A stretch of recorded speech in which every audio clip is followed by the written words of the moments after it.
Muito bom dia, nação. Logo cedo já estamos aqui trazendo as últimas notícias e informações do Flamengo para vocês na manhã desse domingo. E nós vamos analisar aqui a imprensa esportiva falando sobre a preparação do Flamengo para a partida contra o Atlético Paranaense, que vai acontecer nesta quarta-feira, e também sobre a final da Copa do Brasil e uma declaração polêmica que saiu na mídia neste sábado sobre o Vitor Pereira, falando mal aí do futebol brasileiro. Vamos analisar tudo isso no nosso canal, mas já chega aqui deixando seu like. Vamos bater uma meta aí de 2.000 likes para esse vídeo. Eu preciso da força da torcida do Mengão aqui no nosso canal. Se você não é inscrito no canal, vai rapidinho, aperte o botão vermelho, se inscreva, faça parte aqui do nosso canal, porque todos os dias temos notícias e informações do Flamengo para vocês, tá bom?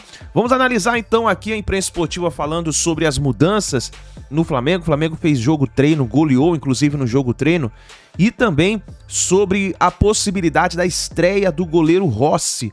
O goleiro Rossi que está voando nos treinos do Flamengo. Vamos analisar então tudo isso no nosso canal. Vou deixar os créditos aqui ao canal Flá TV e ESPN Brasil, ao canal do João Guilherme. Link na descrição como créditos. Vamos então para as últimas notícias do Flamengo. Para fechar bem a semana, o Flamengo realizou um jogo treino neste sábado, aqui no Ninho do Urubu, visando a volta do Campeonato Brasileiro e a grande decisão da Copa do Brasil. O duelo foi com o Zinza FC, equipe da 4ª Divisão Carioca, e o Mengão venceu por 6-0. 3 gols de Gabigol, 2 de Bruno Henrique e 1 de Everton Cebolinha. Você confere agora os melhores momentos dessa atividade.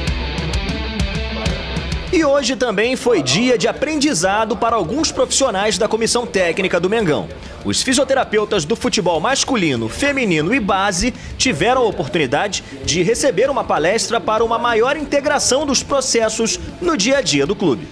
A gente está tendo a oportunidade aqui, hoje, de conseguir reunir todos os fisioterapeutas que fazem parte do futebol aqui do Flamengo, ou seja, fisioterapeutas do profissional, da base e do futebol feminino. Então, o momento foi propício para isso, porque a gente teve a pausa da data FIFA, sem nenhuma competição em andamento, e a gente teve essa ideia de poder unir para quê? Para que a gente possa ter uma integração maior entre a área, e que a gente possa ir criando e ajustando algumas diretrizes metodológicas, da nossa área, da fisioterapia, expandindo isso não só dentro do que acontece no profissional, mas também para a base e para o futebol feminino.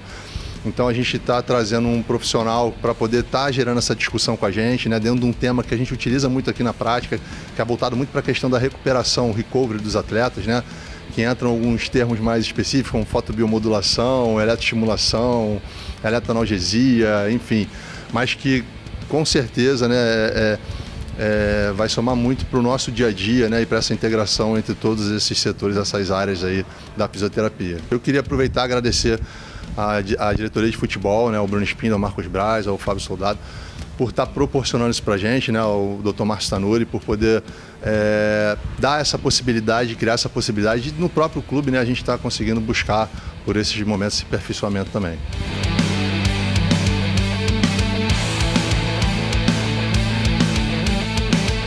É isso, nação. Nessa próxima semana teremos a volta do Campeonato Brasileiro, quarta-feira contra o Atlético Paranaense, e no domingo, dia 17 no Maracanã, o primeiro duelo da grande decisão da Copa do Brasil diante do São Paulo. A hora de falar do Malvadão.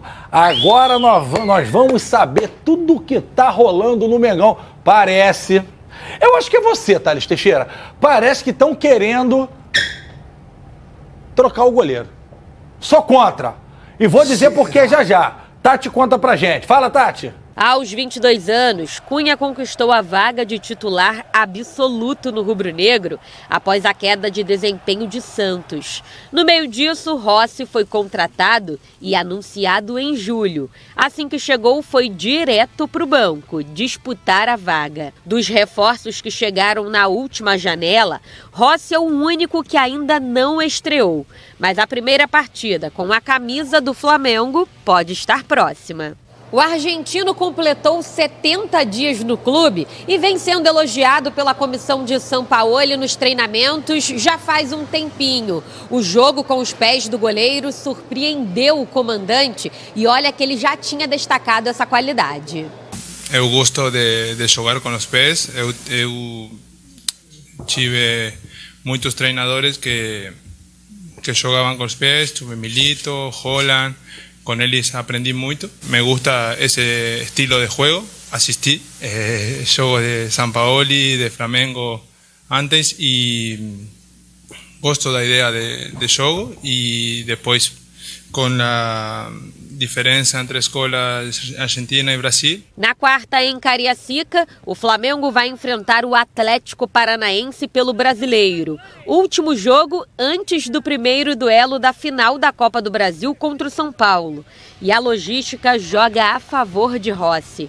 Isso porque Matheus Cunha volta a campo no dia 11 e tem chegada prevista ao Brasil para a noite de terça ou manhã de quarta, ou seja, não participaria de nenhuma atividade visando o jogo com o Furacão. Santos corre por fora nessa briga. O jogador não é utilizado por Sampaoli desde o dia 21 de maio, quando o Flamengo venceu o Corinthians por 1-0. Às vésperas da disputa de um título, não poderia ter momento melhor para Rossi mostrar serviço, né? Eu acho isso um absurdo, essa bandeira que o pessoal tá querendo levantar de trocar o goleiro na final. Outra coisa, o Matheus tá bem no Flamengo, cara. Aqueles gols lá contra o Olímpia, a galera pode discutir, mas assim, o jogo do Brasil ontem ele pegou muito, foi bem no jogo, tava firme, tava seguro, tomou aquele gol que assim, e aí, GV, você estava sempre no banco, isso mesmo, e estava sempre sentado olhando e aprendendo, quer dizer, vendo. Quando a bola passa no meio da perna do zagueiro e entra no contrapé, não tem o que fazer. Aí vai a galera, não, como diz o Neymar do ar-condicionado, porque foi atrasado uma porrada. E Atisson, como tu sabe disso? Quando vocês iam cobrir a bola, o goleiro só vê a bola quando ela passa. Então, eu vou até mencionar sobre isso, eu não sou goleiro, né? Mas eu, contra o Vasco, eu recebi uma bola de costas, fiz o giro e chutei exatamente dessa forma ali. Por trás do Mauro Galvão, ou era o Germano, né? Não, era o Elton. Era o Elton. E a bola saiu muito devagar, porque meu chute não pegou bem na bola. Só que quando ela foi saindo, o Elton não conseguiu ver a saída da bola. Exatamente isso. Porque a bola estava exatamente na direção do jogador. Como passou do jogador, não deu tempo dele reagir e fazer a defesa. E aí é a mesma coisa. Eu não sou goleiro, mas eu concordo contigo plenamente. E agora, em relação a essa cobrança, essa pressão em cima do Matheus Cunha agora, nesse momento, que ele vem vivendo um bom momento no Flamengo, não faz sentido nenhum. Outra coisa, Pedrinho, bota aquela, Pedrinho. Eu quero ver você que tá aí fazendo corrente. Gente, o Rossi pega para caceta. O Rossi pega muito, joga muito bem com o pé. E se ele entrar, pode ser que dê muito bem. Agora, trocar na final da Copa do Cara, não jogou 1 minuto com o Flamengo. Nos treinos joga com o pé. Quem tá dizendo é a comissão, porque a gente não pode ver treino, ninguém pode ver treino. E se a comissão quiser trocar, obviamente que eles vão começar a fazer isso. Tá jogando bem com o pé, a gente não tem como saber agora. Trocar pra final, faz sentido nenhum. Aí depois troca da ruim, porque o cara tá há 6 meses sem jogar. Aí, Bigode, queria saber a sua opinião. Cara, o Matheus, assim, ele conquistou o espaço dele com a qualidade que ele tem. E em um momento em que ninguém acreditava nele. Exatamente. Ninguém acreditava nele. Nem o torcedor do Flamengo acreditava, pelo contrário. O Rossi foi contratado para ser o substituto do Santos, mas tinha o Matheus Cunha pelo caminho. Lembrando só que o Rossi foi pro mundo árabe e ficou no banco lá também. Isso, teve problema de peso e tudo mais. Eu acho que são críticas que são exageradas em cima do Matheus Cunha. É claro que ele falha, como todos os goleiros do mundo. O Cássio também falha, é um baita goleiro. O Fábio é um baita goleiro, também falha. E as falhas do Cunha, a gente pode contar nos dedos. E o que a gente não pode contar nos dedos foram as vezes que o Cunha salvou o Flamengo de sofrer um gol. E isso aconteceu com uma certa frequência. Eu lembro de chegar aqui algumas segundas-feiras, algumas quintas-feiras, e dizer: o Flamengo ganhou o jogo, mas se não fosse o Matheus Cunha, seria diferente. Vamos lembrar até da goleada do próprio Red Bull, né? Que o jogo da Red Bull ele agarrou pra dentro. Exatamente. Mesmo lá com a goleada, mas ele foi um dos principais fazendo a defesa, só fazendo uma menção do que você está falando. Eu acho que é claro que você pode falar, a gente quer testar o Rossi, ok, mas eu tô com você, Gil, eu não acho que seja o momento. Assume, pelo menos, olha só, eu quero tirar, é opção minha e acabou, ponto final. E se não der pra jogar agora contra o Atlético Paranaense por conta de desgaste, o Matheus, bota o Rossi, aproveita, bota o Rossi, dá minutagem pra ele. Isso. Mas pra final, eu Tem que ser, pra mim, Porque tem que ser como jogador, o goleiro também precisa. Lógico! tempo. E lembrando que o Ederson, De ritmo que de o jogo, né? Matheus Cunha já foi de São Paulo. Lá atrás veio pro Flamengo no 08. Então, E eu acho que, por exemplo, a seleção perdeu ontem e tem muita gente culpando o Matheus. A seleção tem muitos problemas maiores do que o muita Matheus coisa, muita coisa. Bom, e é o sonho do menino. Deixa o menino realizar o sonho dele, vai ser campeão pelo Flamengo, tomara. Por mais que a gente goste muito do Dorival. Falando sobre um teste muito interessante que o Sampaoli fez num jogo treino na manhã deste sábado contra o Zinza, time da 5ª divisão do Rio de Janeiro. Gente, é óbvio que não dá para fazer uma avaliação técnica e tática muito importante sobre esse jogo treino, né? Afinal de contas, o adversário é muito frágil, né? Tem como coordenador até o René Simões, que, enfim, foi técnico durante muito tempo, né? Técnico, inclusive, medalha de prata nos Jogos Olímpicos de Atenas em 2004 com a seleção feminina. Mas ele testou o Sampaoli 3 atacantes, um ataque com 3 jogadores, Pedro, Gabigol e Bruno Henrique. Bruno Henrique não pode jogar contra o Atlético Paranaense, afinal de contas está suspenso. Mas é óbvio que isso visa o confronto do outro domingo contra o São Paulo, na primeira partida da final da Copa do Brasil. E deu certo. Repito, a gente tem que colocar em perspectiva a fragilidade do adversário. E deu certo, porque Gabigol fez 3 gols. Aliás, precisa fazer gol em jogo à vera. Ele não consegue fazer. Gabigol, eu digo aqui, tornou-se um atacante inofensivo nos jogos grandes do Flamengo. Mas nesse jogo treino, ele fez 3 gols, Bruno Henrique 2 e Everton Cebolinha 1. Né? O Pedro passou em branco. Mas eu acho que a grande notícia dessa história toda, pensando num confronto contra o São Paulo, é o teste de 3 atacantes. E a gente vai explicar direitinho como funciona taticamente, ou pode funcionar taticamente, esse Flamengo. Vamos lá. Rossi no gol, a gente já fez um vídeo por aqui, falando que chegou a vez do goleiro Rossi no Flamengo, tá? O Wesley, Pablo, Léo Pereira e Felipe Luiz. Esse foi o time do treino. É óbvio que o Pablo vai ser reserva. O titular desse time é o Fabrício Bruno, né? Mas aí você já tem uma formação que aponta para um lateral que sobe mais, o Wesley, e um lateral que constrói, que cria mais o jogo, como o Felipe Luiz. A exemplo do que aconteceu no jogo da seleção brasileira contra a Bolívia, quando o Fernando Diniz escalou, por um lado, o Danilo, né, que é um lateral que dificilmente vai chegar à linha de fundo, ele funciona como um terceiro zagueiro pelo lado esquerdo no time da Juventus, mas foi escalado como lateral direito e, evidentemente, ele sabe jogar nessa função. Renan Lodge não, jogador que ultrapassava o tempo todo, fazendo 1-2 ali, com o Rodrigo pelo lado esquerdo, ora um fechando mais o corredor, ora o outro abrindo mais ali perto da linha lateral, né, para fazer jogadas pelo lado esquerdo ofensivo da seleção brasileira. Então você tem algo semelhante nesse time do Flamengo. O Wesley, um lateral que vai embora, e o Felipe Luiz, um lateral que pode fazer uma saída de 3 com os 2 zagueiros, pode se colocar um pouco à frente, tal qual o meio-campista. Isso já aconteceu em outros jogos do Flamengo, por exemplo, na partida contra o Grêmio pela Copa do Brasil em Porto Alegre, quando o Flamengo foi muito bem naquela partida. Foi o último grande jogo do Flamengo, até, claro, a vitória sobre o Botafogo no Engenhão por 2-1. No meio de campo, ele colocou Thiago Maia, Alan, né? Um dos dois sairia do time para a entrada do Eric Pulgar, que está com a seleção do Chile, que por sinal perdeu para o Uruguai, né, na estreia de ambas as equipes na eliminatória sul-americana, mas o Pulgar voltaria para esse time para ser titular, então jogando com 2 jogadores à frente de uma linha com 3 jogadores, pelo menos no processo de saída de bola, e o Pulgar pode perfeitamente encaixar entre os zagueiros no momento defensivo do Flamengo, para ser uma espécie de terceiro zagueiro, que ele não é um zagueiro, mas ele pode desempenhar essa função para de repente ajudar ali a marcar o Caleri, né, o centroavante que fica postado na grande área do São Paulo, né? Lembrando que o São Paulo pode jogar com o Caleri, Luciano e Lucas Moura vindo de trás, centralizado, isso pode acontecer. Então, para ter mais gente por aí, a tal da superioridade numérica, o Pulgar pode fazer esse trabalho de recuar. E o Vitor Hugo à frente. Se você perguntar para mim, poxa, você acha que vai ser essa formação do jogo? Acho que não.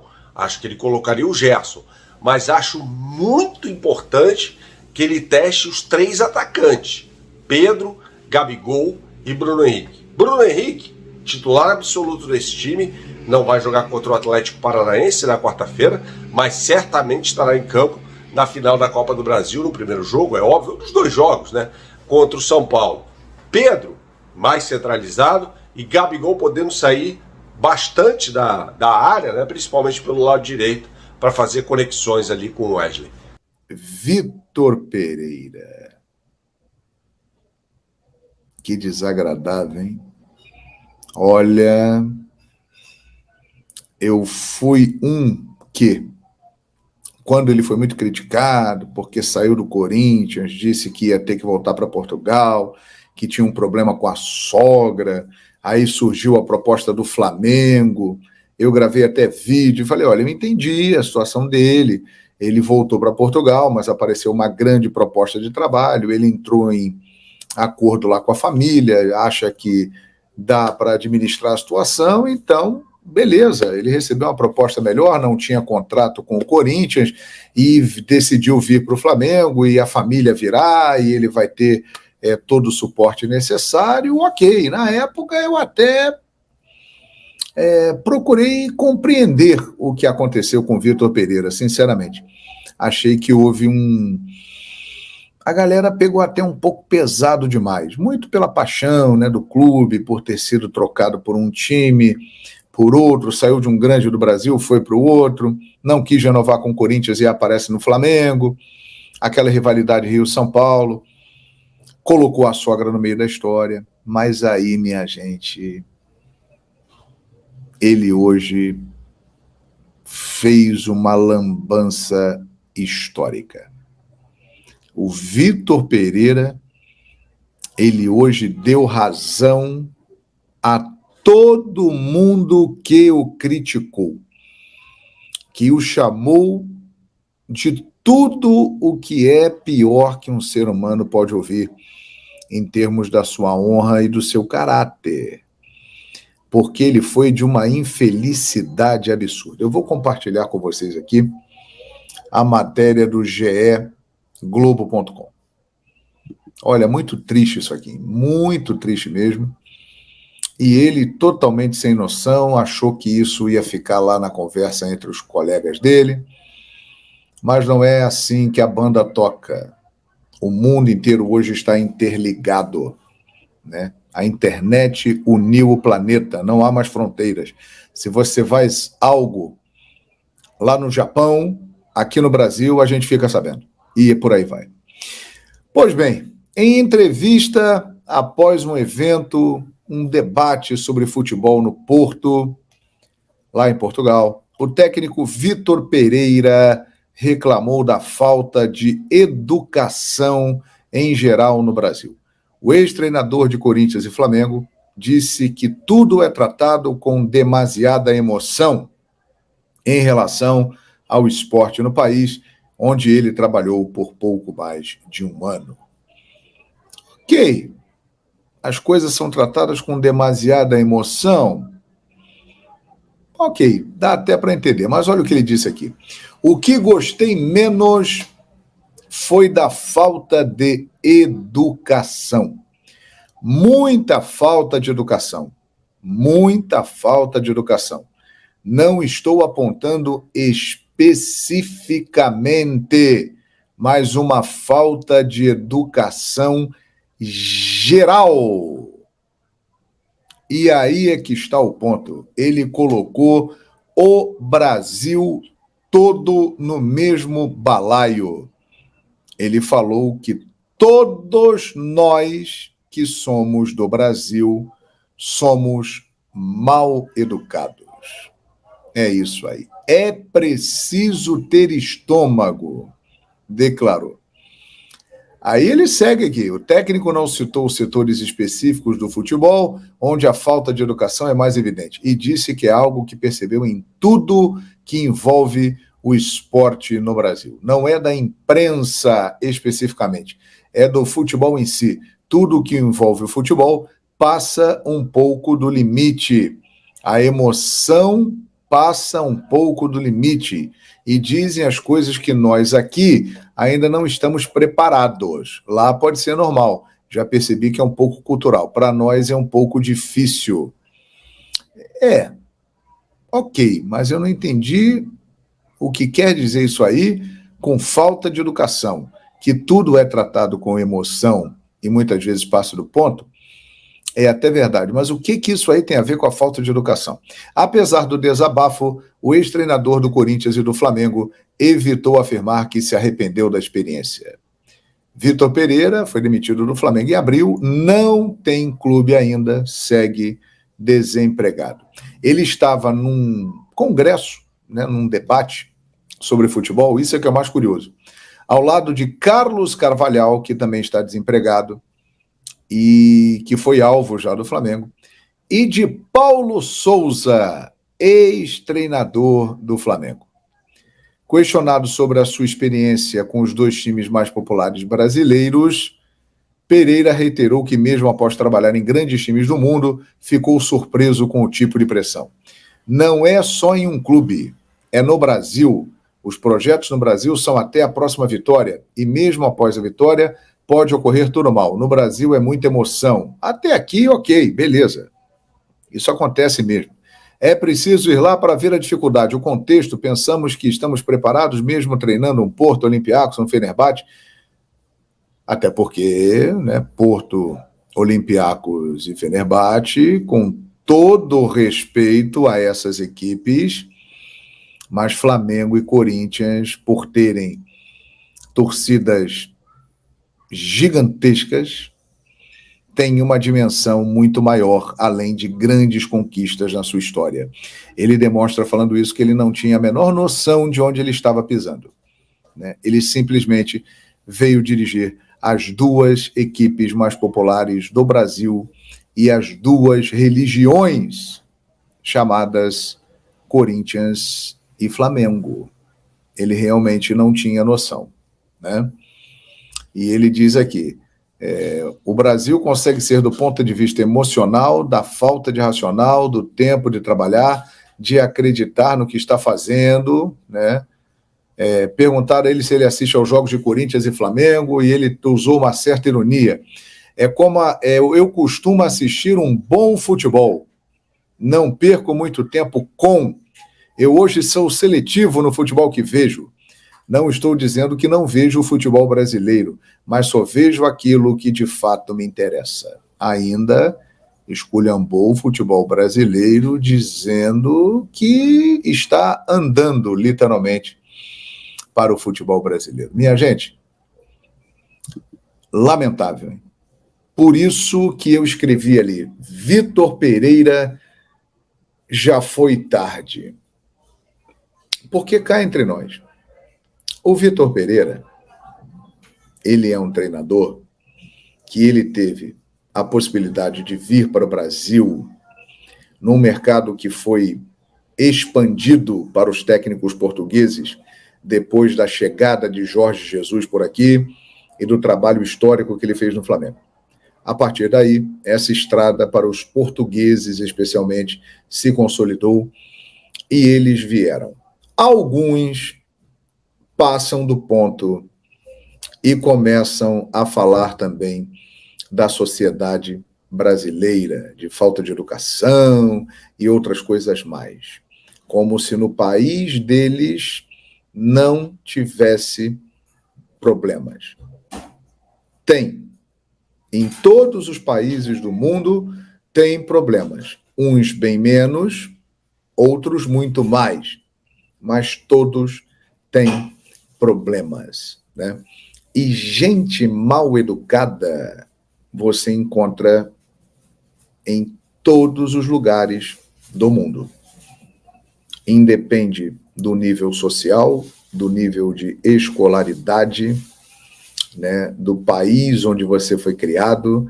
Tem gente que sabe se comportar, gente que não sabe se comportar, gente que é bem educada, gente que é mal educada, porque a educação vem da sua casa, vem da sua origem, vem do seu berço. E aí, o Vitor Pereira, que realmente saiu muito mal do Brasil, eu acho até que ele fez um trabalho bom no Corinthians, se você for ver. Ele quase foi campeão da Copa do Brasil e ele foi quarto colocado do Campeonato Brasileiro. No Flamengo, realmente, ele foi mal demais pela rebarba, já por toda essa repercussão da saída dele. Mas ele foi extremamente infeliz. Mostrou-se ser, de fato, uma pessoa que é daquele nível que todo mundo o criticou quando ele usou a história da sogra para sair do Corinthians e pouco tempo depois chegar ao Flamengo. Porque quando ele fala de falta de educação no geral, ele fala de todo um país, ele fala de todo um povo, ele fala de toda uma sociedade. Ele generaliza, e generalizar é um erro, né? E foi o que ele fez. O próprio Vitor Pereira, que muitas vezes demonstrou ser mal educado em algumas respostas atravessadas a colegas. Como, por exemplo, aquela numa pergunta feita pelo companheiro Ricardo Martins, se ele temia perder o emprego, e ele disse arrogantemente: olha, você sabe quanto dinheiro eu tenho no banco? Essa arrogância não é também uma falta de educação? Pode ser considerado assim. E outra coisa, né? Ele se esqueceu de falar que este país que ele veio, que ele trabalhou por mais de um ano, é um país mal educado, segundo ele, mas que a origem deste país aqui é o país dele. Então, se nós somos mal educados, como disse o Vitor Pereira, o país dele, que nos descobriu, que nos colonizou, tem uma responsabilidade nisso, né? Ou não tem?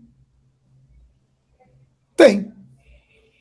Então ele está lá de cima do seu pedestal, desempregado, com muito dinheiro no bolso, que ele ganhou muito recentemente no país dos mal-educados, acompanhando futebol seletivo pela televisão, em casa, sem trabalho, sem emprego, mas com muito dinheiro no bolso, e que a conta dele foi engordada recentemente exatamente pelos mal-educados, pelos brasileiros. Então eu gostaria de dizer para o Vitor Pereira, que cometeu o grave erro de generalizar, primeiro, que ele peça desculpas ao Brasil. Segundo, que se ele tinha uma mínima chance de voltar ao Brasil algum dia, que era bem mínima, essa chance acabou. E o terceiro, para que ele reflita sobre isso. Se o Brasil hoje é um país que tem muitos problemas, muitos, em vários setores da nossa sociedade, isso tudo teve uma origem. E a origem, nós fomos colonizados pelo país do Vitor Pereira. Então, o país dele, de alguma forma, tem participação nisso. Mas eu estou vindo aqui para lembrar uma coisa para vocês. Um detalhe muito importante, que eu tenho certeza que tem muita gente ansiosa, mas que no meio dessa data FIFA, feriadão, o pessoal dispersa um pouco. Minha gente, daqui a uma semana tem decisão da Copa do Brasil. É isso aí. Flamengo e São Paulo jogarão com o Maracanã lotado, apesar dos preços, hein, que foram realmente exorbitantes, preços salgados. Tem um setor que chega a custar R$ 4.500. Mas o jogo é tão bom, é tão grande, tem tanto público, que quem tem grana vai. Quem não tem grana dá um jeito para ir, para comprar. E quem não tem jeito mesmo vai acompanhar por diversas plataformas que transmitirão esse jogo. Flamengo e São Paulo tiveram dias de folga, estão treinando discretamente, né, sem muito alarde, o foco está todo lá na seleção brasileira, e isso acaba sendo bom, principalmente no lado do Flamengo, que vive um ano inteiramente conturbado, com crises, o noticiário muito agitado. E o São Paulo do Dorival Júnior, né, também se preparando para essa grande final. Teremos o reencontro numa decisão entre Flamengo e Dorival Júnior. E, sem dúvida, esse é um elemento que vai monopolizar os comentários. Será a vingança do Dorival porque foi dispensado pelo Flamengo, que não quis renovar o seu contrato, e isso aí os deuses da bola vão ser justos. Será? Eu acho que isso aí não tem nada a ver. Vai vencer a Copa do Brasil quem for mais competente nesses dois encontros. E uma situação curiosa está acontecendo perto da final.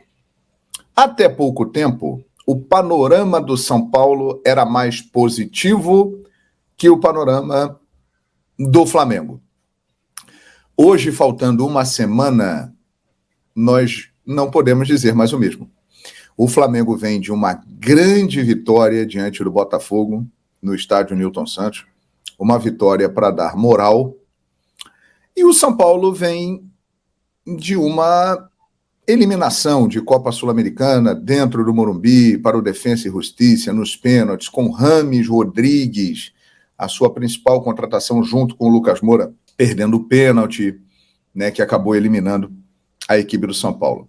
Então, é claro que isso é tudo pré-jogo, né? Na hora que a bola rola é que a gente vê.